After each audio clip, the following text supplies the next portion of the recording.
Everybody breathe. No, seriously, breathe. Because some of you are spiraling like tomorrow the lights are going out. The Constitution is shredding itself, and tanks are rolling down Main Street. That is not how this works. That is not how any of this works. Let me explain something that most people don't understand because they've never worked. Inside emergency management doctrine, America does not run on vibes. It runs on systems, layered systems, redundant systems, bureaucratic, boring, painfully procedural systems. And those systems exist for one reason.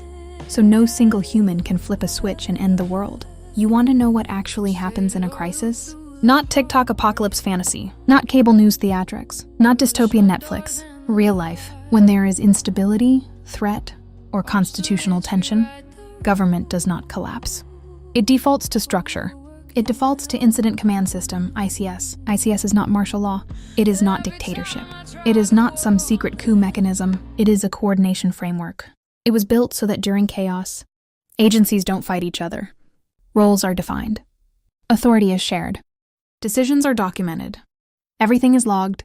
ICS prevents panic.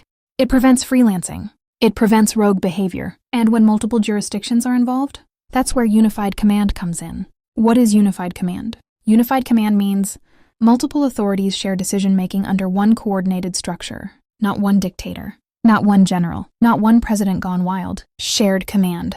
Federal, state, locale, sometimes tribal, sometimes private infrastructure partners, all sitting at the same operational table. Why? Because the United States is not a monarchy. It is a federation. Power is distributed by design.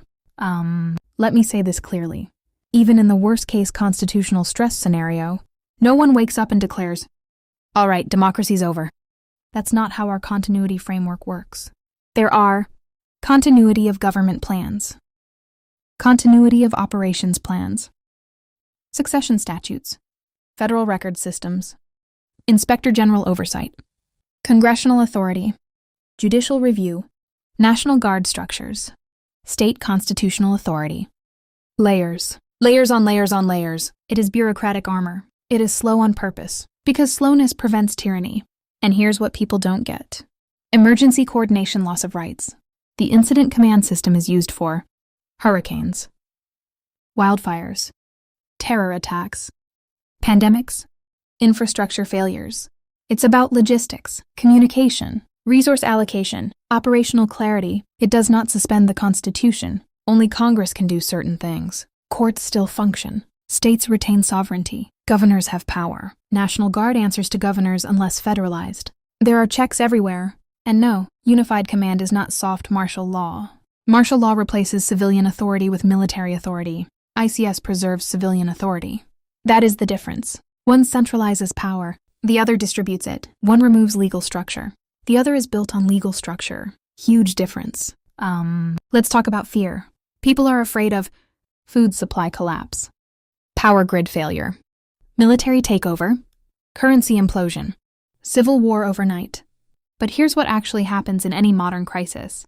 Logistics teams activate, supply chains reroute, emergency contracts trigger, National Guard supports, not rules. Utilities activate continuity protocols. FEMA coordinates, not governs. States lead their own jurisdictions. It is procedural. It is documented. It is structured.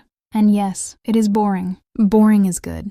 Boring means the lights stay on. The United States government is not a single personality. It is 2 million federal employees, 50 state governments, thousands of municipalities, independent courts, military oath bound to the Constitution, not an individual. It is not fragile glass. It is reinforced concrete. Messy? Yes. Slow? Absolutely. But collapse on command? No. And here's the part that needs to be screamed. Stability frameworks exist precisely to prevent panic-driven overreach. If anything destabilizing ever happened, the first move would be coordination, not chaos. Unified command would exist to align agencies, prevent conflicting orders, keep public communication consistent, maintain infrastructure continuity, protect civilian life, not dominate citizens, protect them. You know what actually causes collapse? Mass panic. Self-fulfilling hysteria. People believing systems are gone when they are not. Fear destabilizes faster than any executive order ever could. And that is why reassurance matters. America has survived civil war, world wars, presidential assassinations, terror attacks, economic crashes. A literal pandemic. And every single time, structure held. It bent. It argued. It screamed at itself. But it held. So no, if constitutional stress happens, the world does not end. There are procedures. There are plans. There are professionals. There are redundancies. You are not one tweet away from dystopia. You are living inside one of the most procedurally layered governance systems in human history. That is not fragility. That is institutional density.